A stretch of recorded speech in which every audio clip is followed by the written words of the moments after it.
Welcome to the Three Championship Drive podcast on YouTube, hosted by me, Lance Caporossi. Follow me on X at Lance Caporossi, the same way you see it spelled on the screen. Do us a favor, hit the subscribe button, like the video, but more importantly, tell a Pistons fan. We got a special guest on the show. He's a basketball enthusiast, a Detroit Pistons fan, host of the Rez Ball podcast, Steve Pelletier. And Steve, feel free to fill in the gaps if I did not fill them in at all. No, that's good. Yate si Pelletier Unishe, Maidish Kijni initially, Bilagana Bashashin, Keen Lachini Dashache, Bilagana Dashala. That's how I begin every Rez Ball pod. Again, I'm Danae, also known as Navajo. And if you don't know, in Native America, basketball is king, big part of the culture. So it's why the podcast is named Rez Ball after the style of basketball that we like to play, which is mainly like fast break basketball. I do a weekly Pistons pod with data-driven Piston fan, aka Andy. So you can always check that out there. Our latest episode had us talking about Cade and Ivey and why I think they do work together. But I'm mainly a draft podcast with Jam Hines of No Ceilings. Now you can read all Jam's work at NoCeilingsNBA.com. Check out all this stuff, support his stuff. Nobody better than Jam to do NBA draft things. Thanks for having me again, guys. Yeah, no problem. Love having you on, Steve. It is always a blast, and I'll drop the links in the description on YouTube and on Spotify and Apple, wherever you guys are listening to this. So yeah, but let's get into this, man. Like you said it, you did talk about Cade and Jaden Ivey on your last episode. You dropped some numbers for all the listeners. They were great. I was actually surprised a little about the numbers from Jaden Ivey. It actually really surprised me, and it just definitely tells you that I did not do enough research on Jaden Ivey when it came to outside shooting, because it really opened my eyes a little bit on that. But Thunder and Lightning, that's what I call Cade and Jaden Ivey. You can't have one without the other. But how will they work long term? If you want to break down the 3-point numbers, you can, but also just give us a little bit more too of how these two can make it work long term in Detroit.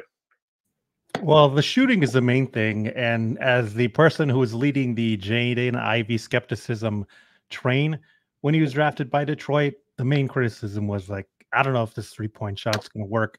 And Cade, what does he need next to him? He needs a 3-point shooter for sure. He doesn't need somebody dribbling the ball, taking usage away from him. So I think that's the key long term, is that they do have to both shoot threes. The new coach in Detroit is JB Bickerstaff. And the last team he coached, the Cleveland Cavaliers, you know what? They had two guys that like to dribble the ball a lot. And the way they made it work was they took a lot of 3-pointers. So that's part of it. But also having the supplementary cast. Like, we don't think of Isaac Okoro as a shooter, but he had over a 40% 3-point rate. So over 40% of his shots came from three. He morphed into that. They got a Max Strus because they're like, we need a dude that all he can do is shoot threes. And if you go look at Max Strus's like 2-point shot versus 3-point shot, you will see that's pretty much all he did. And then they had to make up for the two bigs that can't shoot, or in Evan Mobley's case, doesn't really want to shoot threes. But then in the bench, they have a Sam Merrill who emerged and fantastic 3-point shooter. They have George Niang, aka the minivan, who's been a very good 3-point shooter for quite a while. And then Dean Wade, who they famously picked up off the scrap heap, undrafted free agent, who's very good stretch big. I think that's more the key with Cade and Ivey. Like, they could be as good as Garland and Mitchell in terms of being 3-point shooters, but it's not going to work unless they have a Max Strus, unless they have the bench of like Sam Merrill, Dean Wade, the minivan. Does Detroit have all of that? I think they do have the Max Strus type of guy in a Simone Fontecchio, who, again, like if you look at shot profile, all he does is shoot threes. So he has to be super glued to Cade and Ivey. I think, like, as long as one of those two, Cade and Ivey, are on the floor, Fontecchio has to be there, because that's I like the Max Strus guy, who that's all he does, and he continually knocks them down to where that defender has to stay tightly attached to them, and it just gives you a little bit more space, because we don't know the big man situation. I don't know if there's going to be a stretch big there, or if it's going to be like in Cleveland where the two bigs just don't shoot threes. So that's the beginning of like how Cade and Ivey can work. Do you think that Jaden Ivey and Cade both have to shoot the ball extremely well, or do you, like how you said with Simone Fontecchio, that he has to be attached to them? Do you think he can work with spacing on the floor with a Simone and a Tobias Harris on the floor with them at all the times, or do you think those two can figure it out with lineups that also feature like Asar Thompson? So I think the key is that they have to shoot 5 or more threes every game. It's more than one a quarter. They also, I think they have to get Jaden Ivey more involved off the ball, because I think that's going to be the big thing. Like we saw with Monty last year, and obviously with the injuries too, there were times where Cade was out, so Ivey had to dribble and take more shots off the dribble. Stupid Monty had Ivey being a corner 3-point shooter, not moving around at all at certain times. So I think that's the next key of it, is that Ivey has to get more off-ball action, which he's really good at, especially running off like curls, running off pin downs, running off, any kind of elevator screen or something like that, that just gets him already moving. And again, if you're the defender, do you want to chase around the guy that a lot of people say is the fastest guy in the NBA in off-ball actions? No, you do not. That's going to be a really hard thing to do. And it simplifies Ivey's offense. Ivey has to get better at being more efficient. He has never cracked 55% true shooting in his first 2 years, which is really bad. And all Ivey needs to do is attack the rim to either finish or get free throws, which we know he can do, or shoot threes, like eliminate the mid-range stuff by and large. That's the part that has to go away. When I was looking at it, I think it was like 26% of his offense, something like that, was from the mid-range. And it's like, no, man, you got to cut down on that stuff, because that's not going to help you in terms of attacking the defense. And more importantly, it's not going to help Cade. It's not going to help the rest of the team.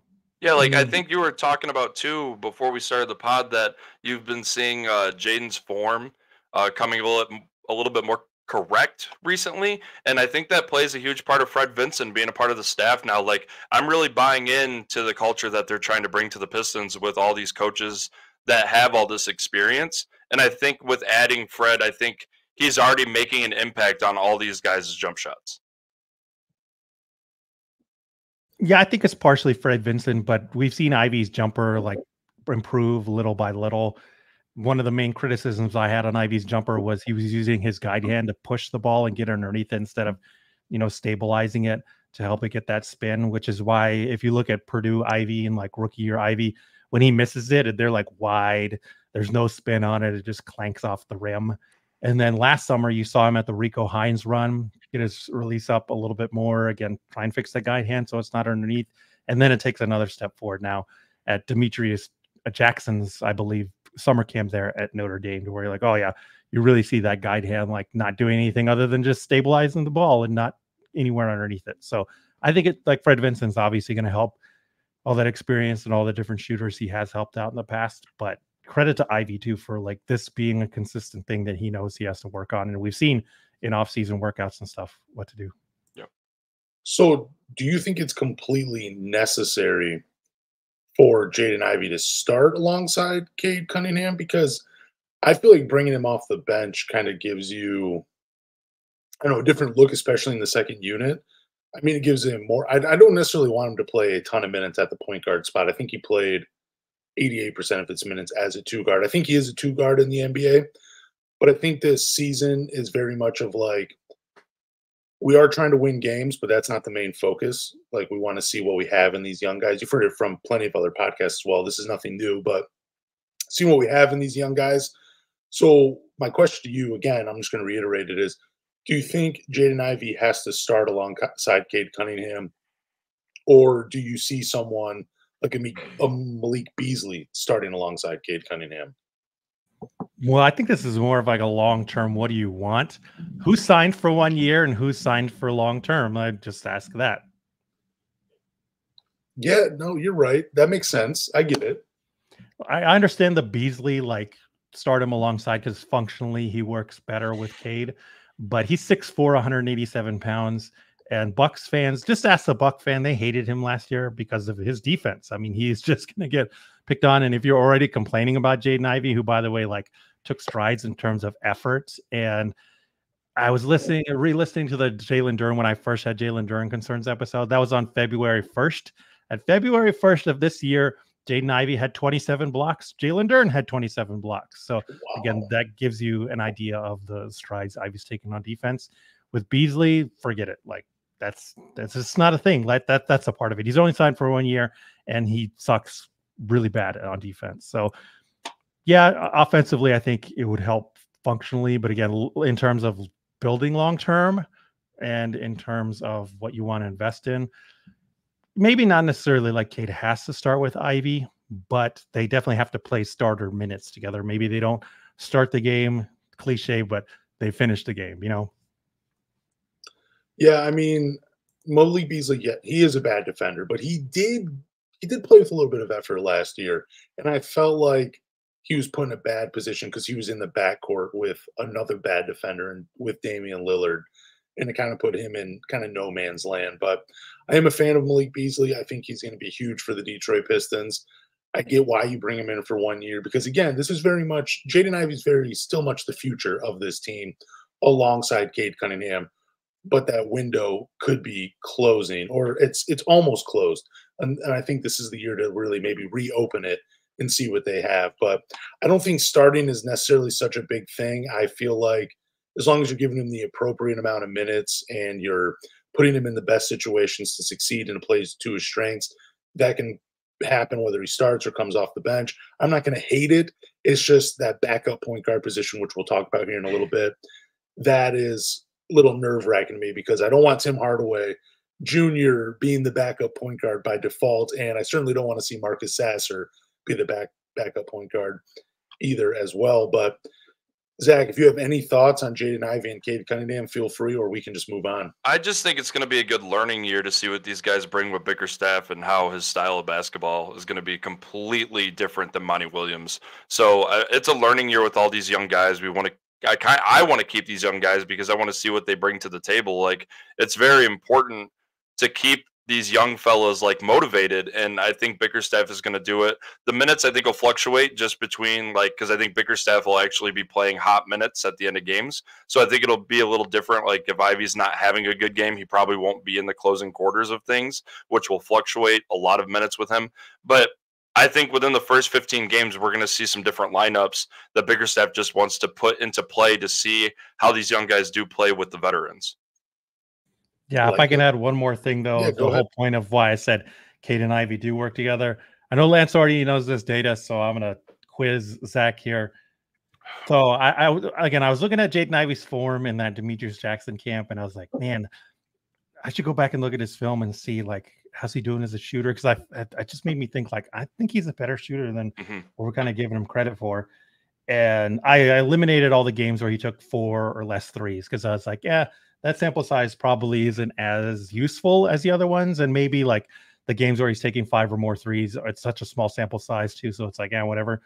So that's where I started. I was like, okay, in games where Jaden Ivey takes 5 or more threes, number one, how many games last year do you think he took 5 or more threes? I believe he played 77 games in total. I would say maybe 45. So 39. You're very close. Okay. So 39 games he took 5 or more threes. What percentage do you think he shot on those games where he just took 5 or more threes? 26 to 28%. 36.3%. He was 94 of 259. All right. Yeah, number one. Again, this is if you're listening to the episode, you know I'm already angry at Monty again because it's like this is an easy data point to have. Yeah. Where it's like just have him shoot more threes. And again, it's what analytics people have been screaming for years is like it's a more efficient shot. Even if you're just an average shooter, if you take him more, you're probably going to maintain solid efficiency, which is fine. And then I was like, okay, let me do the same thing with Cade because maybe like the Cade data is bad because he, was covered so much, or like, oh, maybe it's really good. I don't know what it's going to be. So again, I did the same thing with Cade. 5 or more threes. Number one, how many games did Cade shoot 5 or more threes? How many games did he play last year? Some like 62 or something like that. I would guess around 45, just like Jaden Ivey. Yeah, 39. So it's the exact same. The exact same. All right. 39.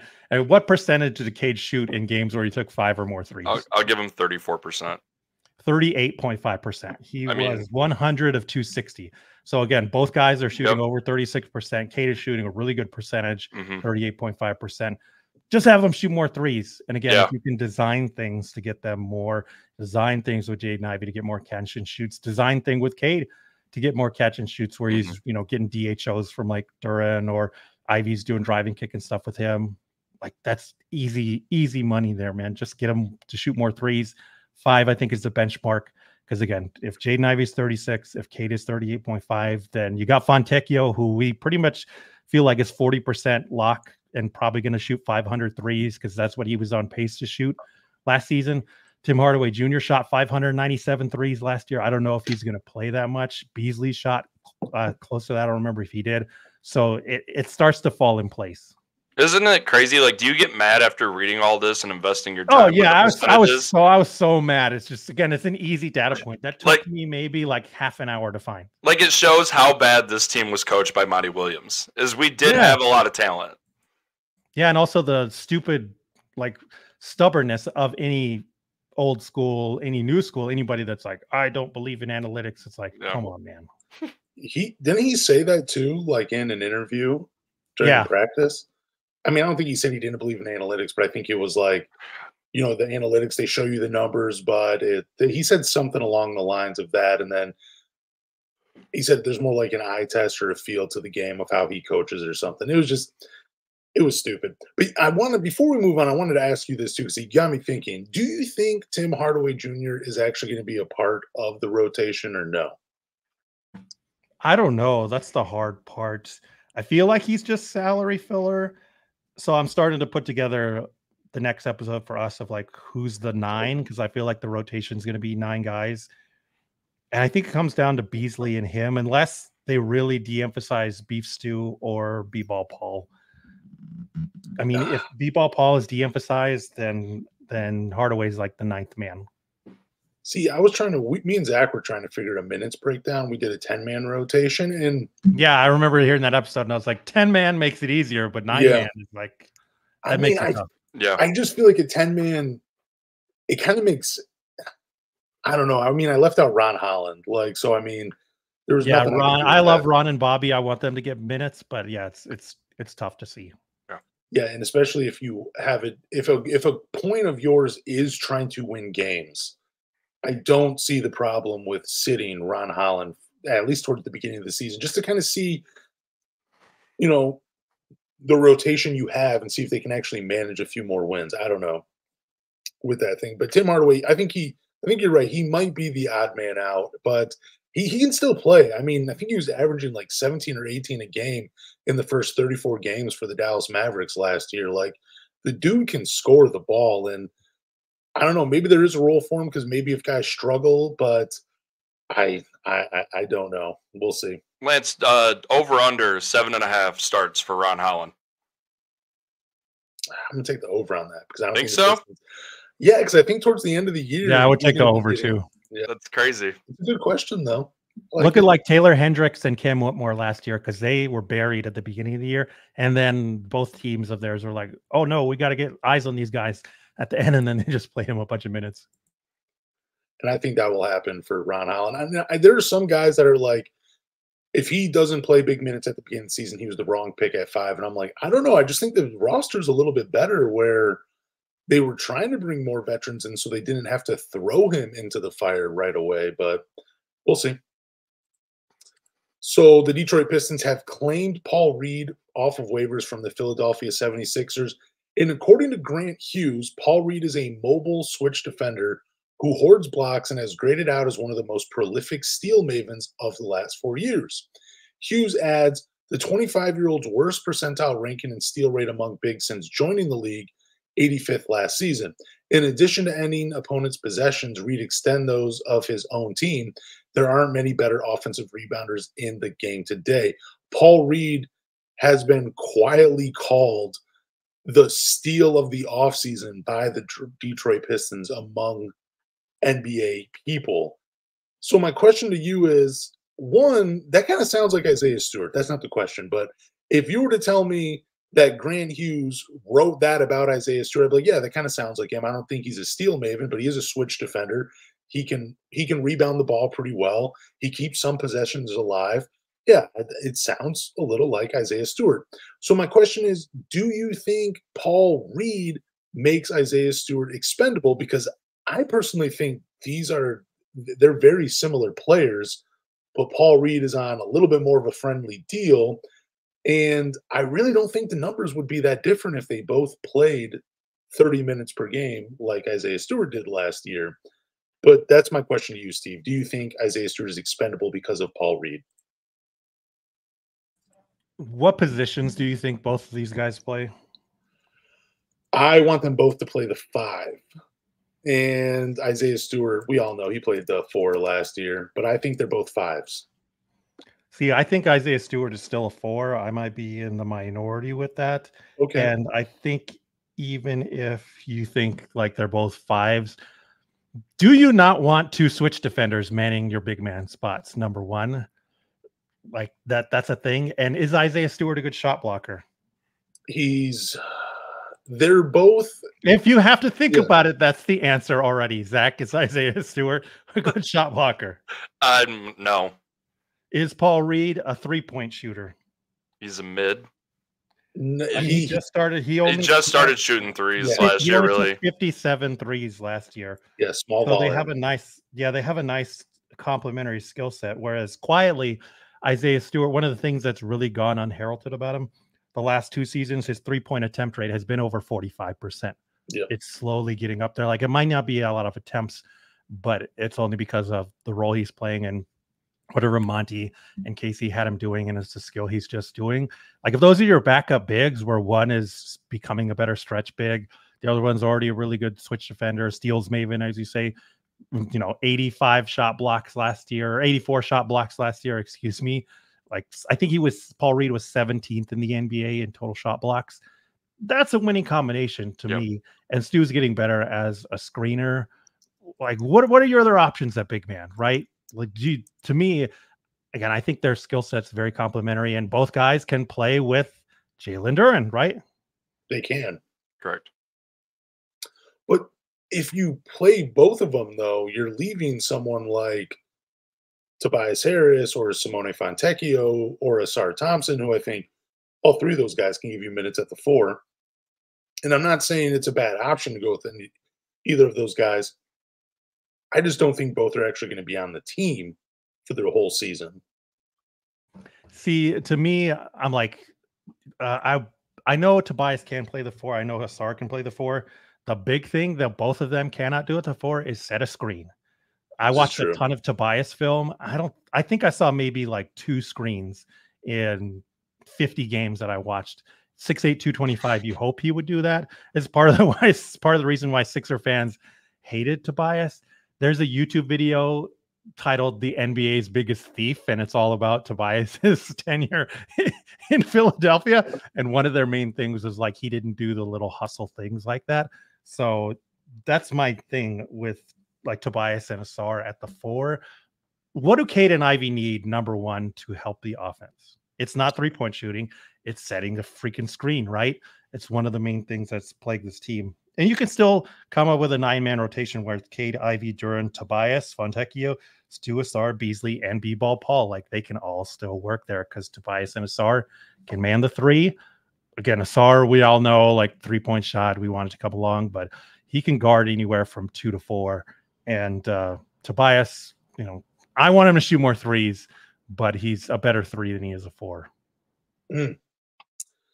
Man, God, dude, I'm so glad I sent you these a day ahead of time so you could just like basically own me on my own podcast. I appreciate it. So, you are convincing me that all of these guys are going to be able to work it out. I still think I love Isaiah Stewart. Do not get me wrong. I really do. I think he's arguably the best 2-way player on the Detroit Pistons right now. And I mean, you could make an argument just because the team is so bad. Doesn't matter. I just think there is real skill to him. I just think that bringing in Paul Reed, claiming him off the waivers, again, very friendly deal, for the Detroit Pistons. I just think you're bringing him in not just to be an insurance policy, though. Like, I know injuries happen, but, like, it's easy just to bring a guy in for, like, 10, 15 days and just say, hey, we're good until, our team gets healthy again. You can do that. I just think there is something bigger going on with Isaiah Stewart. And now that Troy Weaver is gone, there's really no, like, safety net for him. And I do think he is going to take a hit in the minutes department. I think the Pistons potentially want to play faster. I think they want to get minutes of Tobias and Simone Fontecchio at the 4. I think they want to see Asar Thompson at the 4 because that is the way basketball is being played right now. And I just think there's so much writing on the wall that Isaiah Stewart again, I hate it, but could be packing his bags and playing for a new team, especially if there's a team that's willing to attach future assets to, to bring him in. I don't know. Maybe there is a team out there that's willing to do that. Well, we have a coach now like JB Bickerstaff that made two bigs play very well together. So at least we're in a good position to see if he can get these guys to mesh and be successful because of his track record with that. But I don't know, man. It's tough to think all three of those guys are just fives or putting Stu at the four with Dern or with Paul. It's going to be weird matchups, I think, for other teams, like in a good way for Detroit, because they have a lot of flexibility at that position. So if they want to go with length and speed, I mean, they can do that at any time they want. So, but I believe that JB will come up with some type of way to make it work just because he's done it before. Yeah, and the thing too, that's a good point about the two bigs. The bigs in Cleveland cannot shoot other than Dean Wade. Like Mobley didn't want to shoot, even though the percentage seemed fine last year. And we saw in the playoffs, like the shooting went away. Paul Reed's a theoretical shooter right now, but if you look at his G League numbers, like he won G League MVP his rookie year there, and he got better as a three-point shooter with the Delaware Bluecoats. So it's not like he's untested as a three-point shooter. So we have Fred Vinson, right? We talk about him for a lot of other people. We are not talking about him enough with B-Ball Paul, who's already put in that work and gotten better, as your last guest said, every single year in terms of his skill and the three-point shot. There's a world, and it's not out of the realm of possibility to see Stu continue to shoot like 36-38% from three on like 45 to 50% of his shots. And then B-Ball Paul, you just got to knock him down to like 33%. And then that gives the Pistons a whole new look. And then who knows if Bobby Klintman factors into it. Because I think Bobby could play the three in some lineups as well. Similar, like a bench version of Lauri Markkanen kind of thing. But yeah, again, don't undersell B-Ball Paul's ability to shoot the three either. I'm not going to say he's going to be like his knockdown 40% shooter. But again, if you can just get like 32, 33%, that opens up a lot. I'm just a fan of him. I think he's not exactly like Isaiah Stewart, but what he lacks that Isaiah Stewart brings to the team, like he brings more athleticism at the 5 or the 4. This is a guy that's had to claw his way into a rotation. He's had to fight. Like he brings that effort. He brings that hustle. He's not gonna waste a minute when he's on the floor. But the same could be said about Isaiah Stewart. Like he's the same way. But in Isaiah Stewart, he does bring that switchability. He's not gonna like blow you away with like a ton of blocks or a ton of steals. But neither did Tayshaun Prince, and Tayshaun Prince is revered here for his defense. Not comparing the two, just saying there's some similarities too in that regard. But I don't know. I think if you were going to bring Paul Reed in as an insurance policy, you could have just found someone in free agency that we could be like, okay, that dude's not going to play a ton of minutes. We get it. But with Paul Reed, makes me a little nervous. Like I'm happy after having D. Have on last week. It's nice to hear a fan like be upset that somebody's leaving. That means a lot. Like that they wanted to have him re-sign with Philadelphia, but he's actually in Detroit, and he is actually upset that he is gone because he was a good piece, not only just on the floor, but a locker room guy as well, which is something that we do need in Detroit. And not only like when Embiid was having injury problems last year, he performed well. So like he was put in a rough spot to be like to take the role on basically one of the best players in the NBA, and they still won games and they still made the playoffs. Like it just shows that he's going to be a good fit for this team in many different ways. Yeah, and I will make the point that I don't think B-Ball Paul is an insurance policy for trading Stu. I think B-Ball Paul is a measuring stick for Duren. Yeah, I would agree with that. I think that's more of what it is, because we already know B-Ball Paul can at least average one shot block a game. We already know he does all these little dirty work on defense, knows how to switch, very smart defender. Like if Duren doesn't take strides and there's this guy behind him that is, showing the advanced stats and defense and stuff to be playing better, even though Duren's still going to get buckets, he's still going to have fantastic chemistry with Cade, be a better lob threat. Like that's going to be an indication that like, oh yeah, Jalen Duren's defense is a long way off. So are you saying that Paul Reed, I don't know. I mean, do you see a world where Paul Reed could start for the Detroit Pistons or get more minutes than Duren? Is that kind of what you're saying? Or are you just saying it's like a very small chance, but it's just like a Clint Capella guy. Like how long has Clint Capella been around to where people are like, he's going to get traded or whatever? It's like he works. He's efficient. He's a really good defender. Sure, he's fine. You find him limited when you're trying to beat maybe the best team ever assembled in Golden State Warriors, but he works, and it's why Atlanta doesn't want to trade him, even though Okongwu is like there, but he's not good enough to where you want to get off Capella. And Capella again was not bad enough that Houston ever really wanted to get rid of him. Yeah, that's true. That's true, man. I don't know. I guess I don't see Paul Reed as a starter, a big minutes guy. Like, I think his value comes in limited minutes, but he did perform pretty well as a starter for the Philadelphia 76ers when he was put in that position. So I don't know. We'll see. I just think Duren, as long as he continues to pull down the rebounds and finish around the rim the way he does, and just kind of, I guess, show flashes, it's always going to be his spot to lose. But I think he's going to give as many chances to remain the starter as humanly possible. Like, I just don't see them giving that spot away to anybody, just because his defense might be poor, which would be the right thing to do. But I just don't see them actually doing that because Jalen Duren just has so much talent. Well, I think with Trajan taking over to what you said about Stu being Weaver's guy, I think everybody's Weaver's guy except Cade. Like, you could be a blind rat running a team and you would know that Cade Cunningham was the #1 pick that year. It's like that obvious. So he's nobody's guy in that regard of like, oh, I went out on a limb and fought for him and all that stuff. So that's what my mindset too with this team is and with any team really, when new leadership takes over, all bets are off. Whatever the last regime did, unless there is a player like Cade that's like so clearly a cornerstone and somebody you don't want to get rid of, everybody else is expendable. This is true. I mean, 14 wins, everybody should be expendable. No, but I agree. Zach, do you have any final thoughts? This is a random question that I thought of just now for Steve. So, like, knowing what we know now, with everyone that we picked up in free agency, with Tobias, all the shooters, everyone that we have and who we re-signed, would you draft different at number 5? I'd have to think about it and go back and look at who was available there. But I had Ron Holland #1 on my board, so my gut is no. Okay. Just because I think Ron Holland's upside is so great that you can't pass him up at 5. Okay. The only other guy I was like, please, please, please let this happen was Reed Shepherd. And Reese Shea at that point if he had fallen to 5. But beyond that, like, who is the shooter that you're like, okay, we got to get him right here?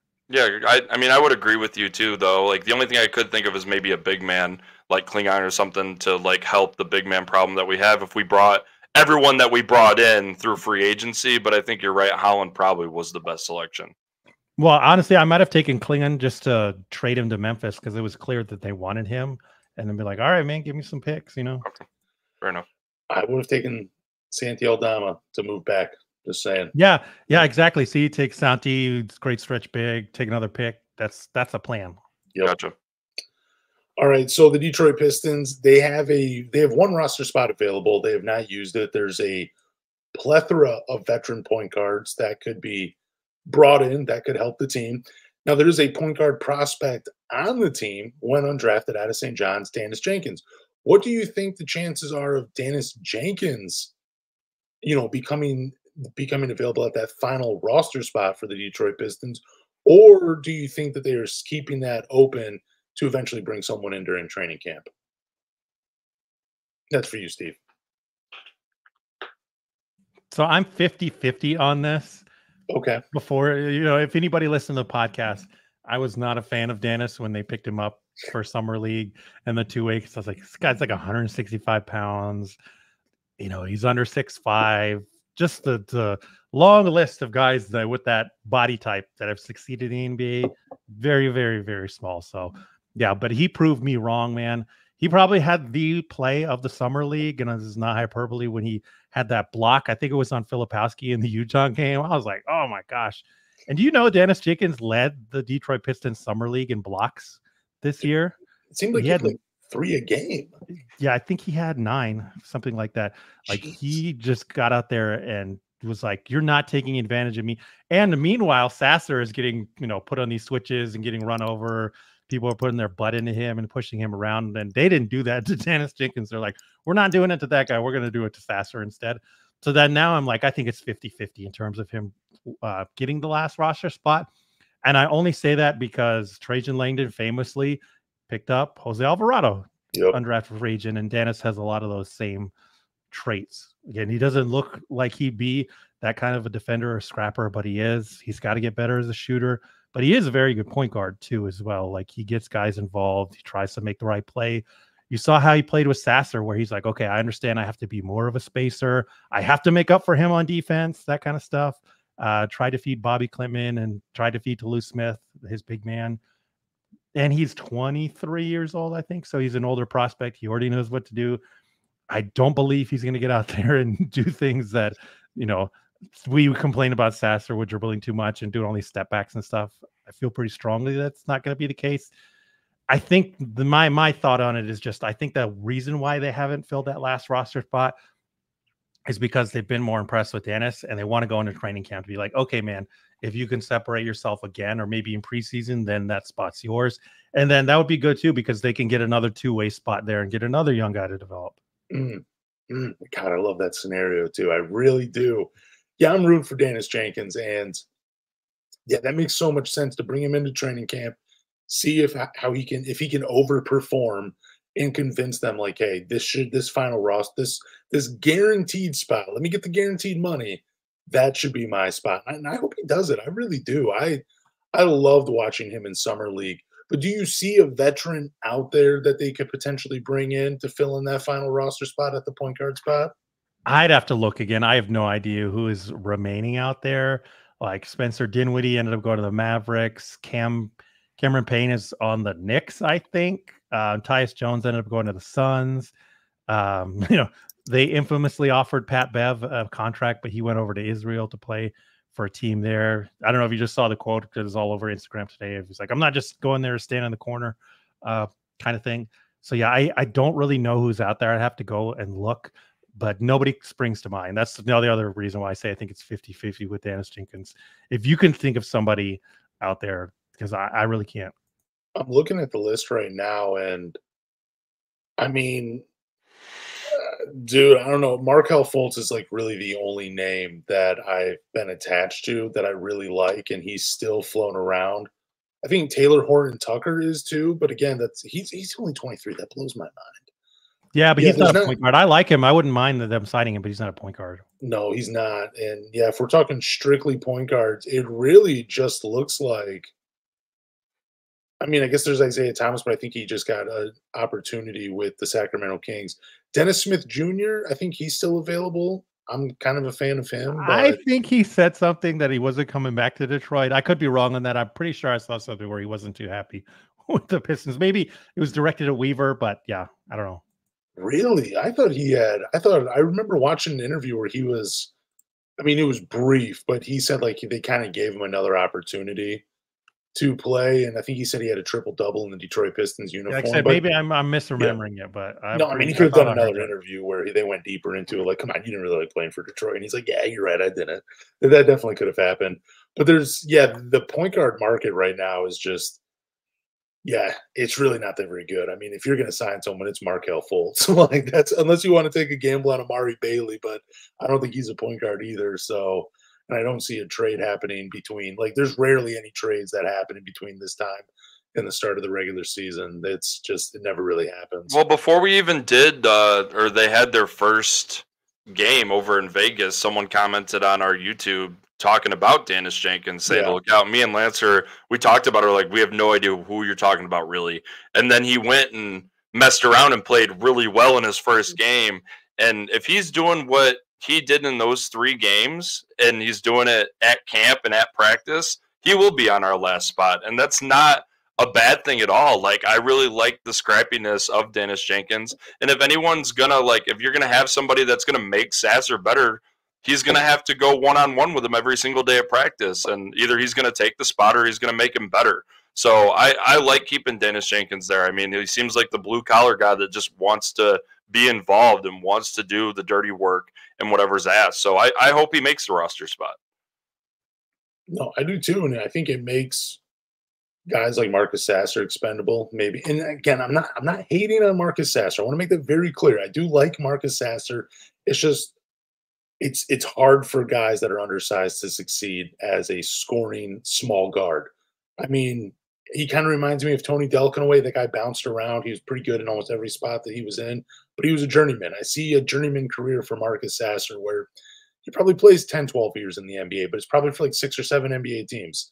It's just, it's hard for guys like that to really make it in with one team for a long time just because you can find guys that do what he does that are bigger and, maybe even a little bit more. Like, I'd rather have a 6'5" guard that does what Marcus Sasser does versus a guy that's 6'1", 6'2", and I mean, that's just it. And Daniss Jenkins, he possesses more point guard skills than Marcus Sasser does right now.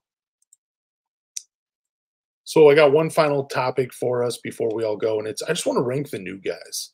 So I'm not talking about the draft picks. We're going to leave Ron Holland, Bobby Klitman, fan favorite Daniss Jenkins out of this. But we're just going to talk about the offseason signings, trades, and waiver claims. So that's Tobias Harris, Tim Hardaway Jr., Malik Beasley, Paul Reed. And we're just going to throw Wendell Moore in there just for fun because he's really not going to be talked about a lot this year. Let's just be honest. I've already forgot that he is a Detroit Pistons. But we'll rank these guys 1 through 5. Paul Reed, he has been called the steal of the offseason. But Malik Beasley has also been called, the biggest get for the Detroit Pistons by some smaller media publications. So, Zach, I'll turn it over to you. How do you rank those 5 players, the new guys? Well, Wendell Moore's last. We don't really need to talk about him. He didn't really have very good summer league at all. We see why we got him. But for number 1, I'm just going to go with Tobias. I think Tobias is going to have an instant impact with this team, not only with his leadership, but how he plays. I think he's going to do very well and supply a 4 position that can be a leader. And I don't think he's going to be dominant. I just think he's going to lead the young team and he's going to lead by example. Next, I like the Paul Reed. I liked it before we brought D-Have on, and I loved it even more after the show was done, just because I liked everything that he had to say about him. Next is probably Malik Beasley. I would rank him above Paul Reed, but like Steve said, his defense is it's unacceptable sometimes, and it's really rough to watch, which I think will vandalize his minutes a little bit. I think if he's out there and JB Bickerstaff sees that he's just getting eaten alive, it'll probably lose minutes. And then last is Tim Hardaway. I think he's just a plug-and-play guy. Go out there and shoot some threes when another team's on a run. I really love what we did. I like what Trajan did with this offseason with grabbing all these guys because I think they're all going to have important pieces to this team. But I'm really hoping Tobias stands out over everyone else. What about you, Steve? How do you rank those? How do you rank the new guys? No, man. I've been dreading this question. Number 1 is B-Ball Paul. Number 2 is either Hardaway or Beasley, whoever takes that shooting spot and just puts up a ton of threes. Then it's Tobias at 3. And then it's the other guy, the other shooter, Beasley or Hardaway, that doesn't get shots or that doesn't get the spot. And then it's Wendell Moore. Just real quick on Wendell Moore. Yes, he had a terrible summer league where he was basically non-existent. 26th pick in the 2021 draft, 2022, something like that. I'm like, oh my gosh. If I knew nothing about Wendell Moore, I would have sworn he's like an undrafted free agent dude that they just picked up. Yeah. Or maybe he's hurt too. That was the other thing. I'm like, maybe he's playing hurt or whatever. But man, if they could just get something out of him. Long line of guys in Detroit that they gave up on too soon. I mean, we all, took a poo on Killian, but I'm glad that they stuck with him for as long as they did to get an idea of like, okay, we know for sure it's not going to work. Where Wendell Moore, that's the only thing I'll say is please give him all the time you can with the Motor City Cruise to improve the game, because he was supposed to profile as like a 3-and-D wing, right? You never know with guys. Yeah. Please at least give him patience and time there. But yeah, he's the 5th guy. Like you said, I forgot he even had him. I'm sure he forgot they even had him at times. I mean, B-Ball Paul, I think the defense and the hustle and everything is going to show up in a bunch of different little ways that's going to make a big impact. The shooter, whoever the other shooter is, again, it's probably Beasley, but I can see a world in where they get Hardaway and Beasley together and they're like, one guy's taller. One guy can do things off the dribble. One guy actually plays defense. Okay, Timmy, come on in and play. And Beasley ends up getting pushed down. And I think too, like Timmy can play a couple different spots. Yeah. Whereas Beasley, he's pretty much limited to shooting guard. I know on like his basketball reference page, lists him at point guard. I'm like, he's not a point guard. If you put him out of their point guard, you better expect 14 more wins again. So he's a more limited player. He's also limited defensively. So again, this isn't meant to be like a take a dump all over Malik Beasley. I'm just saying I can see a world where all those limitations show up and they just can't outweigh his shooting ability. And he signed for 1 year as well. You know, Timmy's an expiring deal. They're both 1 year guys. So you can't be hitching your wagon to either of them. You just got to find the guy that works better. And then why is Tobias third? I went back and watched like 50 of his games. I'm still in the process of watching like every single one of his games last year because I have mental illnesses. And Tobias Harris' 3-point attempt rate is 28.3%. The last, 4 seasons, he's only had a 3-point attempt rate over 28 one time. That means less than 30% of his shots are coming from 3-point range. And his free throw attempt rate has never been over like 25% in like the past 7 years or something like that. It's a lot of jab steps. It's a lot of attacking in the mid range.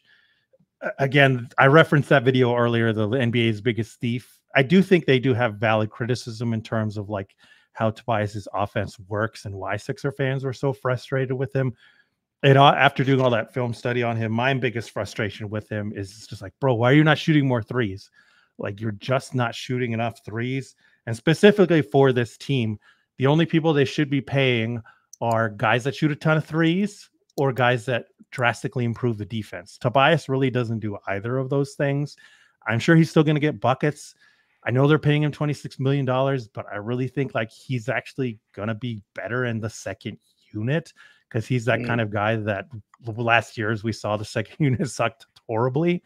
Whereas you can throw Tobias out there and he will get you 2 points almost every single time against second units. He can do mismatch stuff. Anytime there's a smaller guy on him, he will take advantage of it.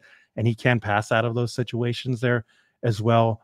But Caden Ivey, do we start off this podcast saying they need more shooting, they need more screeners? Tobias doesn't do either of those things. So I think we're going to be frustrated with him because I think the main thing, though, is just he doesn't take a ton of threes and he does a lot of dribbling, and we don't need that with Caden Ivey. Dude, gosh. Okay, I'm going to rank these guys. You're going to hate me for picking number one, but it's Malik Beasley. He's number one on my list. He took over 500 three-pointers. He shot 41%. I thought about it. Yeah. As long as he just continues to do that, like, he's going to earn every penny of that $6 million. And I will say this about Malik Beasley, though. I'm a little nervous because I feel like the 41% from three is kind of an outlier. Like, he's always been like mid to high 30s. You mean you're worried they don't have Giannis and Damian Lillard? Like, I still think you have a guy in Cade Cunningham that's very good at drawing the defense in, and he's going to take pressure, but he's not Giannis. He is not Damian Lillard. So I am a little concerned, but as long as he still shoots around like 38%, I'm fine with it. As long as he continues to jack up threes and can create space, I am fine with it. It's going to be great. Yeah. I think he plays like 25 minutes per game anyway. If I can interrupt you for a minute too, Jack Kelly put out this like death lineup graphic, on Twitter. Like, you can see a real possibility of it being Cade, Ivey, Beasley, Fontecchio, and Duran. And you're like, whoa, that actually works really good. Yep. It would be a lot of fun to see that. And I did want to make a point too, like when you were talking about him being a point guard, it was on the Lakers though, where he got a majority of his minutes at the point guard. And it's like, all right, dude, yeah, we know. I forgot he was even on the Lakers, man. I was surprised too. He played only just 26 games with them and got 14 starts. But yeah, he played with. That's where he was the majority of his. I think majority of his minutes at the point guard came at the Lakers position, which is just Lakers spout. That's not a point guard. No, he's not. LeBron James is the point guard. When LeBron is there, nobody. I can line up at point guard with LeBron out there. Yep. He played. Just 23% of his minutes. Actually, 86% of his minutes his rookie year came at the point guard spot. That was in Denver. I don't know what was going on there. But number two on my list, that's Paul Reed. Just because I think out of all of these guys, he does bring the highest two-way potential of both of them. I mean, like, again, he's not going to probably beat any of these guys other than Wendell Moore in scoring and points per game. But what he can do on the defensive end, that's really what matters. But he's a solid two-way player. Tobias Harris is number 3. I would love to see his three-point percentage, as you were alluding to, Steve. I would like to see that number go up.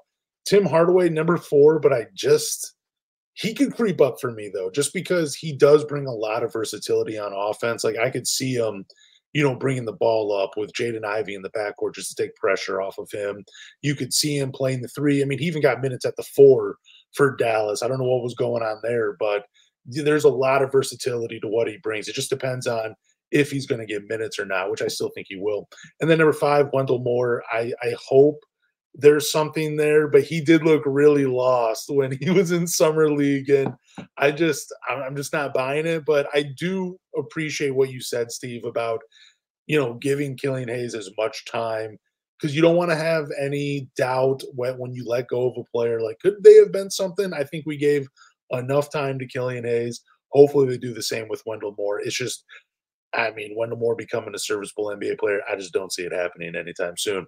But that's my list of these 5. And, yeah, it's fun to talk about these new guys. I do think that at least 4 of them are going to have an impact on the Detroit Pistons. Yeah, there's no doubt. I mean, they're all going to get minutes, and I'm excited to see the rotations and see how JB puts it all together. For sure. Same.